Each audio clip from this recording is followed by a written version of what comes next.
Hi, I'm Diana Sipes, and I play principal flute with the CCSO, and I've been with the orchestra since 1994. And I'm Dan Sipes. I play tuba with the orchestra, and I've been there since 2007. In the 9th grade, long story short, I broke my trombone, so the band director gave me a tuba. And it really was a love at first sound sort of thing. I was a really small kid, and the whole room shook, and I just thought, this is awesome.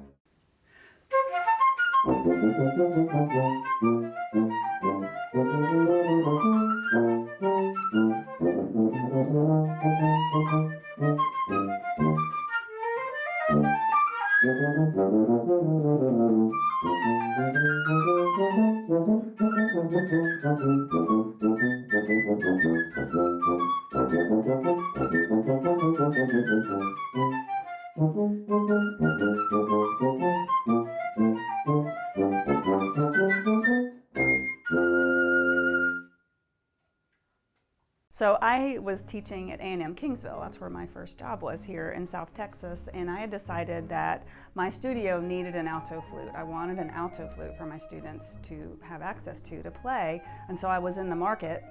And we have a big Texas Music Educators Association convention in San Antonio every spring, and so I was making the rounds and the exhibits, you know, visiting all the booths, trying the different instruments, meeting the salespeople, and some guy gave me his card and said, if you're ever looking for an instrument, you know, give me a call.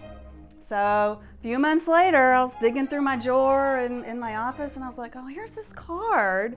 Let me give him a call and see if he can get me any alto flutes to try. And it just so happened he needed to make a trip down to the coast from San Antonio, so he brought me some instruments. And then he's like, well, you know, I always like to take my clients out to lunch or whatever, you know, and the rest is history. It was just a great follow-up customer service. She still has the flute. You pull it out and I'm like, this is the magic flute, you know. There's all that personal stuff that's happening with us on stage too that, you know, the audience isn't aware of and doesn't necessarily need to be aware of. And one moment that I think of like that is when we played with a professional mariachi. And this was, again, we were still in Salina Auditorium when we did this one, and it was in spring 2002, and the reason I remember the year is because I was pregnant with our oldest daughter. And they did a special piece that featured the flute section. So we had to come down front, and here I was, you know, pregnant, and man, she kicked me through that whole concert. She was just, her feet and everything. I was just like, I'm trying to play, and I was having a hard time breathing because, you know, baby. And she's just kicking, and I told everybody, I said, either she really loved it and was dancing along, or she really didn't like it. And she's like, Mom, would you cut it out? Stop. But it was fun, a little distracting, but certainly a fun memory of being pregnant and playing with the orchestra at the same time. And the daughter ended up playing flute. Yeah, she did. Not because I made her either.